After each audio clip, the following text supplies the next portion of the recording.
Sans plus attendre, je vous propose donc de donner la parole à Philippe Grosso, que je présente en quelques mots, même si certains d'entre vous le connaissent bien. Je parle un peu plus fort, oui.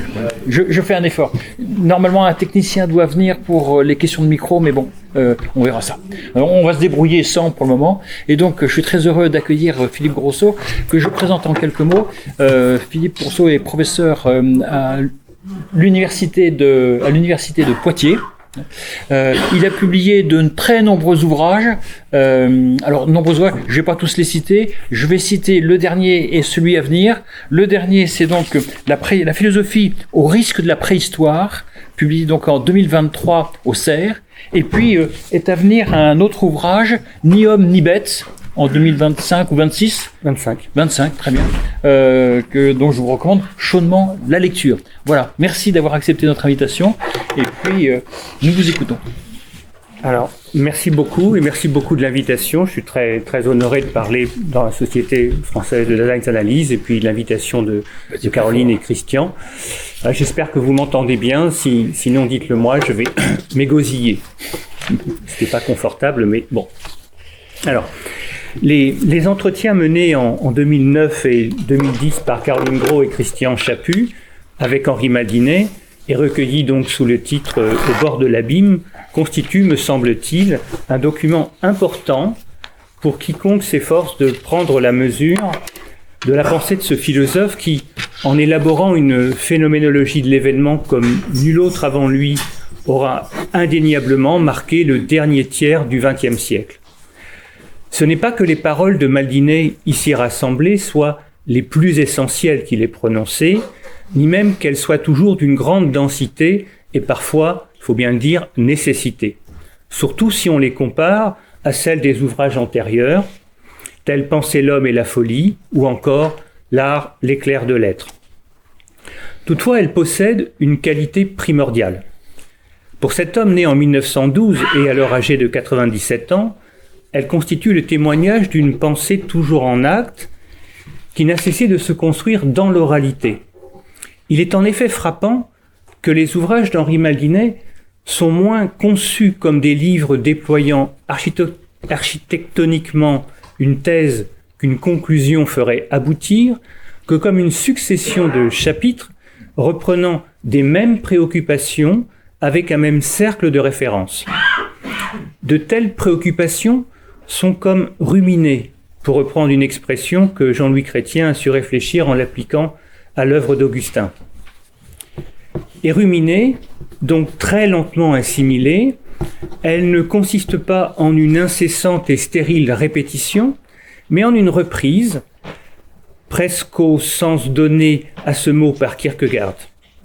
Il s'agit ici de reprendre ce qui a été pensé, de le formuler de nouveau en s'efforçant non seulement de le faire mieux entendre, mais pour soi-même de mieux le concevoir. Ainsi, bien que le style d'Henri Maldinet n'ait pas grand-chose à voir avec celui de Charles Péguy, une analogie toutefois les rapproche. Là où Péguy, philosophe contrarié, pourrait-on dire en suivant l'analyse proposée par Camille Riquier, introduit en jouant stylistiquement de la répétition d'un mot jusqu'à ce que celle-ci produise une variante significative qui d'un coup change le sens de son propos, Maldinet, quant à lui, rumine sa pensée, la plie et la déplie jusqu'à ce qu'elle donne naissance à une nouvelle formulation, jusqu'à ce que s'ensuive une nouvelle idée. Or, tel est précisément ce qui s'est produit lors de ces entretiens, et plus encore lors du tout premier, en date du 21 février 2009, lorsqu'à la première question posée par Caroline Gros, donc non pas l'incipit Caroline a cité tout à l'heure, mais la suite, la réponse à la première question, que vous trouverez dans le texte. Donc lorsque, à la question posée par Caroline Gros, Maldinet, qui a longtemps médité le terme et la notion d'existence et qui lui a si souvent accolé l'expression « à l'impossible », embrait, d'un coup, comme un homme de l'oralité qu'il n'a cessé d'être, en déployant une remarque si saisissante qu'il convient de la citer in extenso. Donc vous m'excuserez de cette citation un peu longue initiale, mais je crois qu'elle est vraiment importante pour ce que j'ai à dire aujourd'hui. L'existence commence chez quelqu'un qui se sent inexister. Voyez comment l'existence est détenue, voilée et en même temps peut être révélée dans l'inexisté. Voyez comment ce sentiment positif de l'inexistant, qui porte sur quelque chose qui n'est pas un étant et qui, au fond, n'est pas donné, est l'une des façons pathologiques d'y répondre et justement d'y substituer un objet. Et c'est à partir de là que la chose devient impossible. Parce qu'on devient de plus en plus inexistant à partir du moment où l'on pose un objet. Un objet, ça n'existe pas. Donc là, il y a une espèce de cercle vicieux dès le départ. Et je crois que l'important, c'est de voir ce caractère fondamentalement ambigu de l'existence qui peut se trouver impliqué dans l'inexisté, mais qui n'est pas un ne pas exister, qui est véritablement et positivement une situation, la situation d'inexistence, qui signale déjà que l'homme à l'état naissant n'est pas un étant, il est déjà un être tragique. Fin de citation. Quel incipit. Il était difficile d'en rêver un meilleur, tant celui-ci, l'air de ne pas y toucher, introduit d'un coup un thème neuf, encore inexploré de Maldinet lui-même. C'est sa nouveauté, ce qu'elle engage par-delà les présupposés qu'elle reconduit, que je souhaite ici explorer, tant il me semble que ce thème, alors nouveau de l'inexistence, vient partiellement renouveler la pensée de son auteur, quand bien même, fin de parcours oblige, elle n'aura pas non plus de suite. On aurait aimé un ouvrage de Maldinet intitulé « L'inexistence », on se contentera donc d'en rêver. Mais le rêve, parfois, c'est pas mal. Or, la chose est d'autant plus regrettable, sur cette absence d'ouvrage qui aurait pu être l'inexistence, la chose est d'autant plus regrettable que, comme bien souvent avec une intuition fulgurante, la question ici soulevée est loin d'être au cœur de l'ensemble de ces entretiens. Ainsi, malgré cet incipit prometteur, la suite montrera que la question de l'inexistence va n'occuper qu'une place quantitativement fort marginale au sein de ces échanges. Sauf erreur de ma part, elle ne me semble reprise qu'en 3 autres occurrences, qui toutes associent explicitement ce motif de l'inexistence à celui de la dépression existentielle, ce qui n'était pas le cas lors de la mention initiale. Une deuxième fois donc, questionné cette fois-ci par l'honorable Christian Chaput, sur la question de l'histoire, Maldinet revient sur ce motif de l'inexistence, ce qui lui est d'ailleurs l'occasion d'exprimer à nouveau sa grande défiance, puisqu'il n'a jamais pensé le temps historique que comme une machine à broyer l'humain. L'histoire, dit-il alors, je le cite, est en somme une réponse à l'être jeté, c'est-à-dire la dépression existentielle. C'est une façon de fournir à l'inexistence un thème. Fin de citation. Puis, lors de la 2e série d'entretiens, les 4 et 5 juin 2009, toujours interrogé par Christian Chaput, Maldinet précise l'interprétation qu'il propose de la dépression existentielle. Je le cite. « C'est une dépression qui consiste à ne pas arriver à exister son inexistence, de ne pouvoir endurer d'exister. Le problème est qu'il faut bien entendre le mot d'inexister dans son sens plein, total. Enfin, lors d'une 3e série d'entretiens, encouragée cette fois-ci par la non moins honorable Caroline Gros, pas de raison, encouragée donc par Caroline Gros à reprendre, à réexposer ses thèses relatives à ce qu'exister veut dire, à ce que l'existence engage, aux difficultés qu'un existant ne peut pas ne pas rencontrer, Maldinet, parlant de la schizophrénie, se ressaisit une nouvelle fois de ce terme d'inexistence. Je le cite de nouveau. On voit bien en quoi la schizophrénie est pour ainsi dire inséparable de l'existence humaine, par où l'on retrouve la dépression existentielle. C'est pourquoi je parle dans la dépression existentielle de l'inexistence, où l'accent est mis sur le « in ». Ce n'est pas une privation simple, c'est véritablement un déni. Reste que, si l'insistance est de nouveau mise sur le lien entre dépression existentielle et inexistence, Maldinet, mis à part dans l'introduction initiale de ses entretiens, ne s'explique que fort peu sur le sens de ce nouveau terme, au point où il n'en réfléchit ni l'origine ni l'enjeu. Loin de s'expliquer, il en parle même comme s'il pouvait aller de soi. Il faudra alors une judicieuse réplique de Caroline Gros, demandant si ce motif lui est tardivement venu ou si elle-même n'y avait pas été auparavant attentive, pour que Maldinet précise les choses, bien que sans trop de clarté, je dirais comme à son habitude, mais non moins sans une certaine candeur. On croirait parfois lire les entretiens entre Gasquet et Cézanne. Oui, c'est en ce moment. Avant, j'étais un peu freiné, parce que c'est extrêmement difficile à dire pour la raison que je vous dis.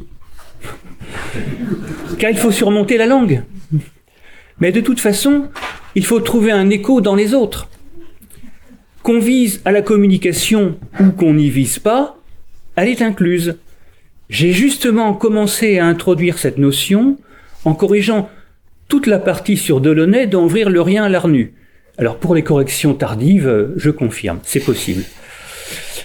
Fin de citation. Ça, c'était pas dans la citation. Au regard de la date de parution de cet ouvrage, donc Ouvrir le rien à l'Arnu, on en déduit donc que le motif de l'inexistence n'est venu à la pensée de Maldinet que peu avant l'an 2000, date de parution de l'ouvrage. Mais reprenons le fil de ses propos. À la suite de sa remarque, Maldinet propose alors un développement qui, loin de prendre à bras le corps le concept d'inexistence, par exemple en le thématisant comme une variation à partir de celui d'existence, médite la question de la mutation des couleurs l'une dans l'autre dans une œuvre picturale, du moins dans une œuvre aboutie, en sorte qu'on ne puisse pas, je le cite, extraire une couleur, rouge, bleu ou jaune, etc., sans l'anéantir. Fin de citation. Et le philosophe d'en conclure, comme une évidence, voyez justement les rapports avec l'existence. J'existe et je ne peux pas être ailleurs. Alors, on admettra qu'un tel propos puisse laisser quoi? Son lecteur, comme manifestement ses interlocuteurs du moment, lesquels n'ont pas demandé davantage d'explications. Aussi convient-il de se tourner vers l'ouvrage que Maldinet mentionne. Or, il faut bien reconnaître que, là non plus, les choses ne sont pas simples. Dans le chapitre consacré à Robert Delaunay au sein d'Ouvrir le rien, l'Arnu, je n'ai pour ma part repéré qu'une seule occurrence de ce terme d'inexistence. Et en fait, il n'y en a qu'une seule. Et là encore, celle-ci est tout d'abord énoncée à partir d'une analyse des couleurs picturales. Je le cite, « Considérez à part un élément du tableau, une plage verte en forme de triangle curviligne, une tache rouge, jaune ou orangée, effrangée de coulures, ou un fragment d'anneau violet virant du rouge au bleu, en fixant l'un ou l'autre dans un espace homogène et indifférent, revient à le neutraliser. L'assembler avec d'autres, c'est vouloir remédier par une combinaison de membra disjecta à la désarticulation de l'œuvre. N'importe quel élément extirpé du tableau pour être placé sous l'objectif est frappé d'insignifiance, frappé d'inexistence.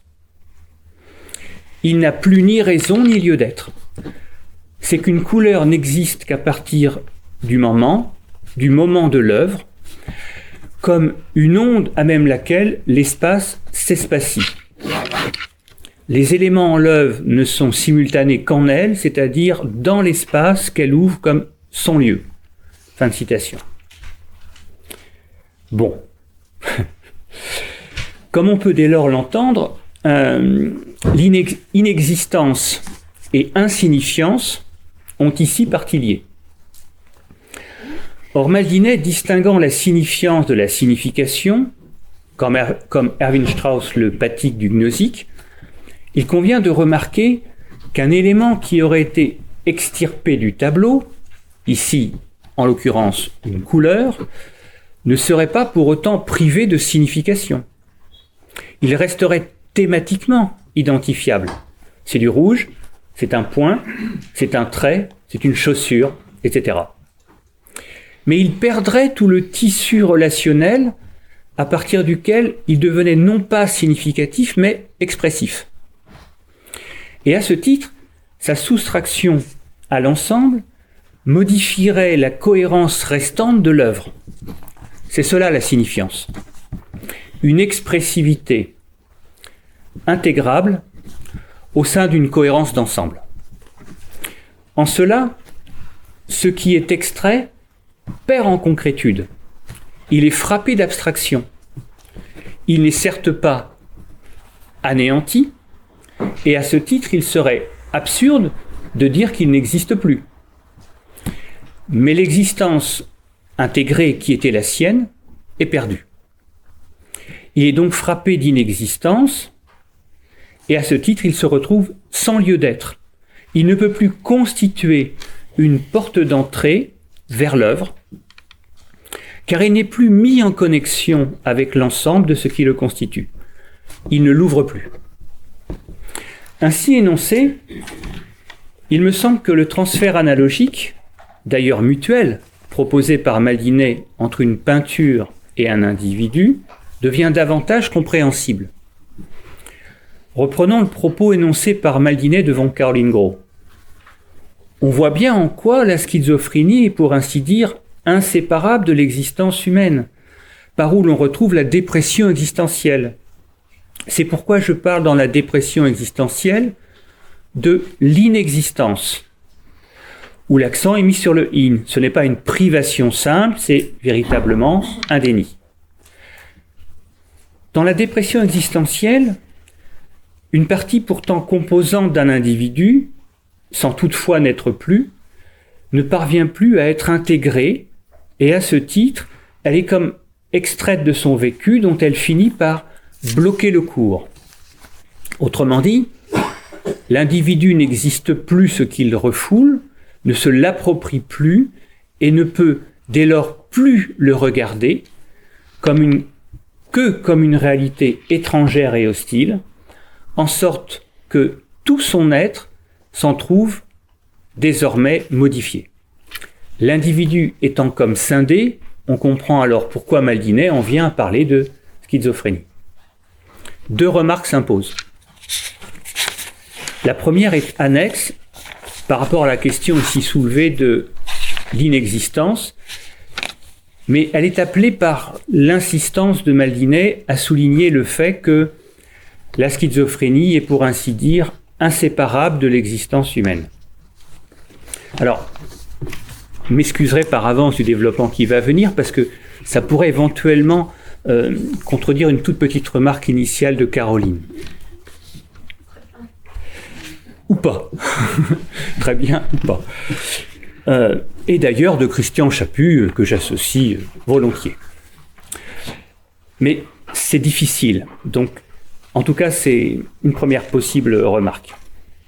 Je me souviens d'une conversation avec Christian Chaput qui me faisait part d'un doute sur la transcription de ces entretiens. Le léger accent de Maldinet, familier à ceux qui l'ont connu, et sa voix dont se retrouve facilement aujourd'hui ici ou là, le léger accent de Maldinet et la qualité de l'enregistrement de sa voix faisaient qu'un doute existait sur la transcription d'un terme prononcé. Un seul, surtout. Mais c'est celui-là qui m'intéresse. Les autres non, puisqu'il n'y a pas d'erreur. Il faut chercher l'aiguille dans la botte de foin, vous savez toujours. Parlant de la schizophrénie, Maldinet s'est-il demandé si elle est jamais intégrable ou si elle est jamais intégrale. Or, au regard de ce qui vient d'être dit, il me semble que contrairement au choix éditorial retenu, j'en suis désolé, mais peut-être ai-je tort, c'est le terme d'intégrale qu'il conviendrait de privilégier. Certes, dans la dépression existentielle, un élément essentiel de l'histoire du patient, c'est comme extrait de lui, en sorte que, jusque dans le déni, celui-ci peut lui sembler inintégrable. Mais cela ne signifie pas que la schizophrénie ne soit elle-même jamais intégrable. Et que voudrait d'ailleurs dire un tel propos? À quoi serait-elle jamais intégrable? Plus encore, si l'on replace cette formule dans le contexte de son énonciation, un autre argument en faveur de l'interprétation que je retiens peut être avancé. La question de Christian Chaput est la suivante. Comment peut-on amener un schizophrène à apercevoir le soleil levant? À cette question, Maldinet, à la fois énigmatique et dubitatif, donne une réponse qui est transcrite de la façon suivante. Cela dépend. La schizophrénie est-elle jamais intégrable? Mais manifestement, à la suite de la conversation signale que chacun des interlocuteurs poursuit l'échange comme s'il avait entendu non pas intégrable, mais intégral.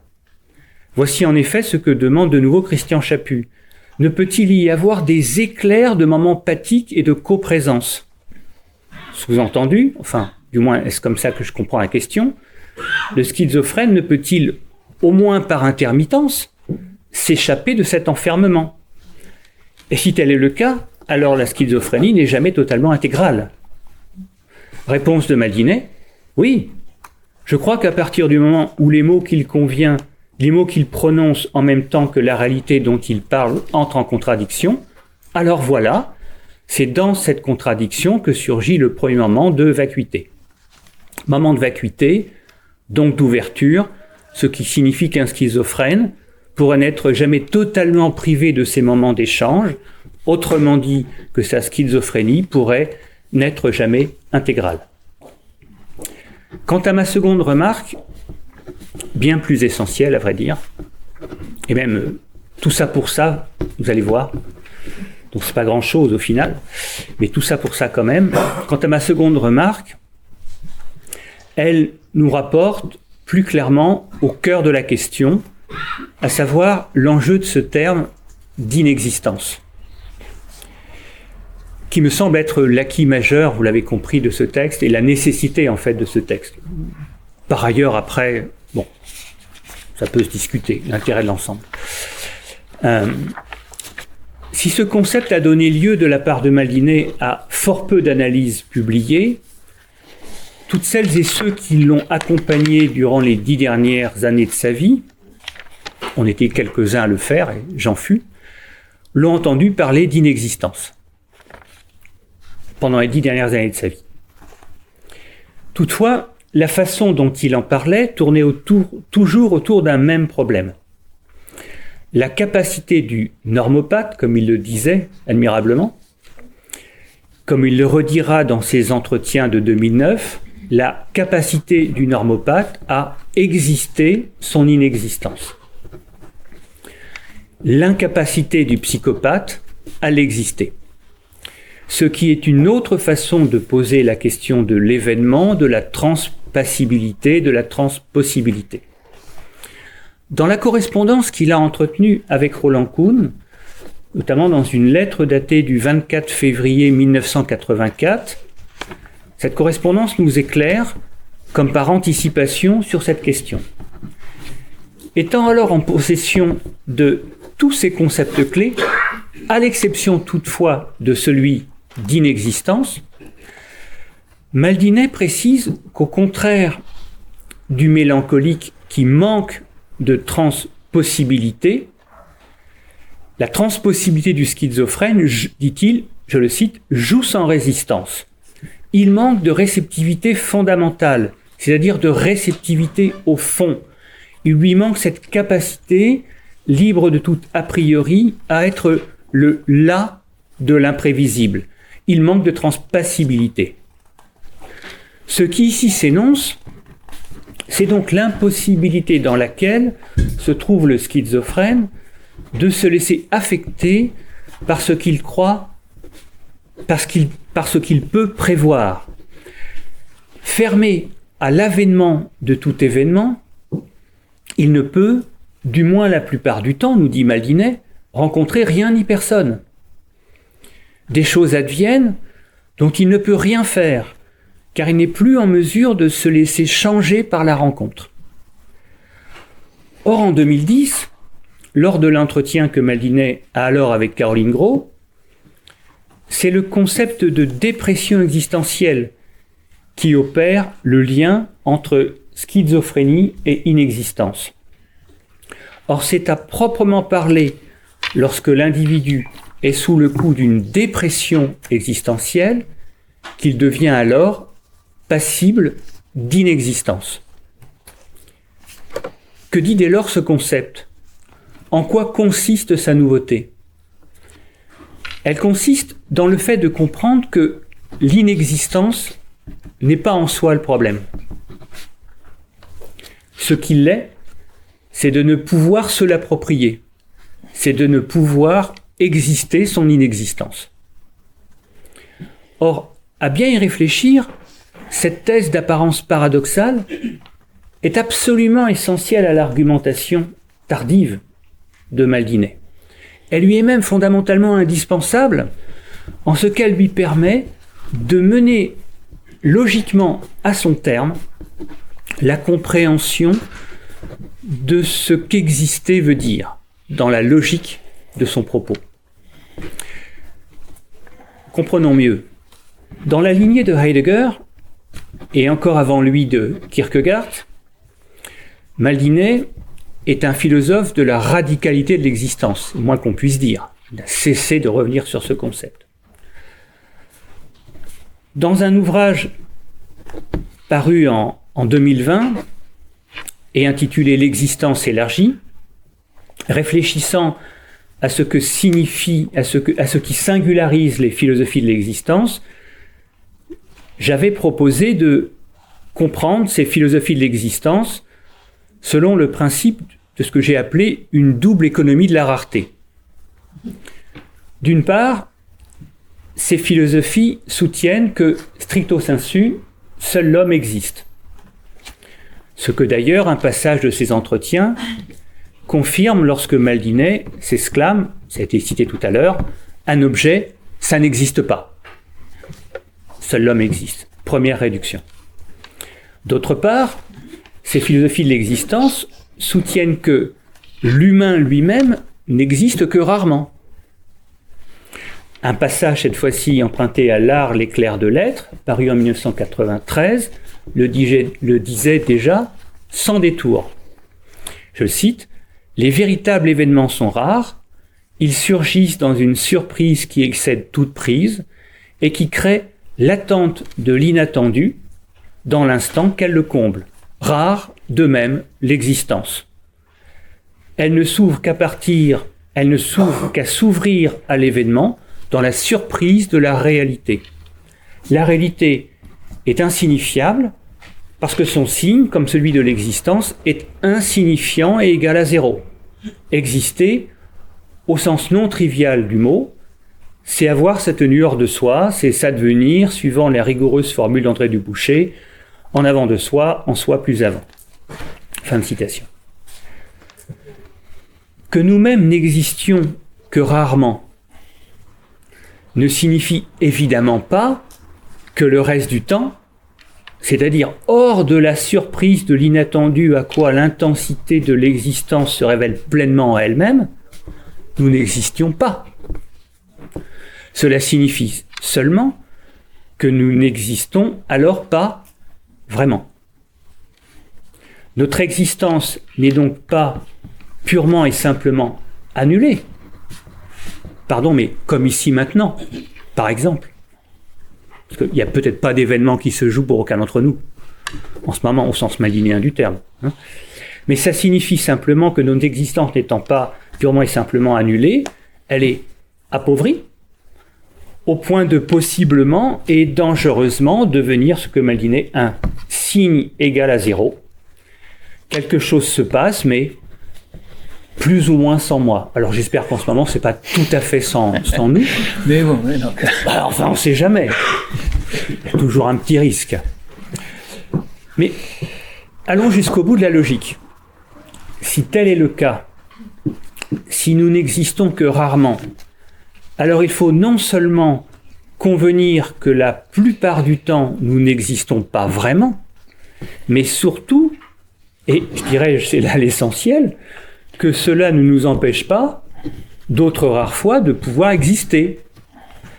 Et si tel est le cas, c'est que ce mode pauvre d'existence, qui se révèle par ailleurs constituer notre grand quotidien, est parfaitement intégré au sein de l'existence du normopathe.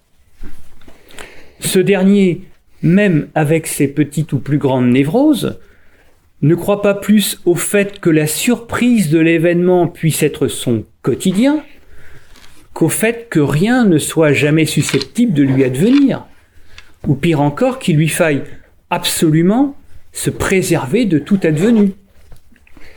Ainsi, à supposer qu'il fasse sienne cette étrange radicalité des philosophies de l'existence, à savoir la thèse selon laquelle lui-même n'existe que rarement, il lui faudrait bien intégrer en son vécu ces moments du quotidien en lesquels pourtant rien d'essentiel, rien de bouleversant ne se passe. Tel est, me semble-t-il, l'acquis majeur, en partie contre sa propre provenance et pensée, du tout dernier Madinet. Il aura quand même patienté 97 ans avant de le découvrir, et nous aura fait un peu tarder quand même, hein. Ça valait le coup d'attendre, mais quand même c'était un peu long. Contre sa propre pensée et contre sa propre provenance, c'est l'acquis du tout dernier Madinet lorsqu'il a formulé cet étrange concept d'inexistence. Tant qu'il en restait à l'énoncé radical selon lequel nous n'existons que rarement, il ne savait que faire de la quotidienneté. Heidegger, quant à lui, avait tranché le problème en la rejetant dans la sphère de l'inauthenticité. Mais ce lexique, par ailleurs très vite douteux, tant qu'il suppose de s'entendre sur le concept complémentaire d'authenticité, n'est pas celui de Maldinet. Dès lors, la prise en compte de l'inexistence est ce qui permet à ce philosophe de penser notre rapport au réel autrement que comme une tension permanente entre la plénitude bouleversante de l'événement et la pauvreté anéantissante d'une soustraction à toute événementialité. Là est la grande nouveauté, l'important acquis que rend possible ce concept tardivement introduit d'inexistence. C'est là ce qu'à sa façon un extrait déjà cité d'une conversation menée avec Christian Chaput laissait sous-entendre. Désireux de caractériser ce en quoi consiste la dépression existentielle, Madinet précisait alors « c'est une dépression qui consiste à ne pas arriver à exister son inexistence, à ne pas pouvoir endurer d'inexister. » Quand je lis un tel propos, je constate ou je présuppose qu'à l'inverse, celui qui n'est pas sujet à la dépression existentielle parvient à parfaitement endurer d'inexister. Et que ça ne lui pose pas tellement de problème, en fait. Voilà en quelque sorte le lot commun des normopathes, à supposer du moins qu'ils s'approprient une telle réflexion madinéenne.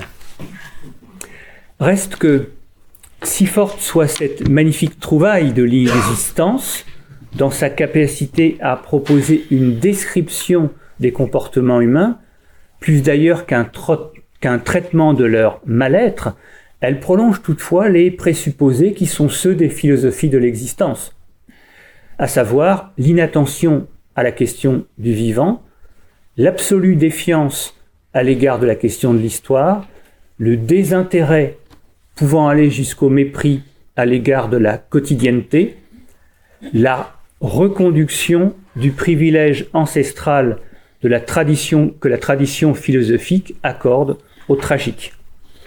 Autant de thèmes qu'on retrouve fortement présents dans les entretiens de 2009 et 2010, avec lesquels il conviendrait de prendre ses distances. Toute pensée a ses impensés. Cela est clair. Mais il est tout autant qu'un tel constat ne peut valoir en guise d'objection. La question que pose tout legs, que nous adresse une philosophie, est de savoir ce qu'au final elle nous aura permis de comprendre. Et en cela, assurément, notre dette à l'égard de Maldinet, y compris de ses toutes dernières grandes trouvailles, est grande. Je vous remercie.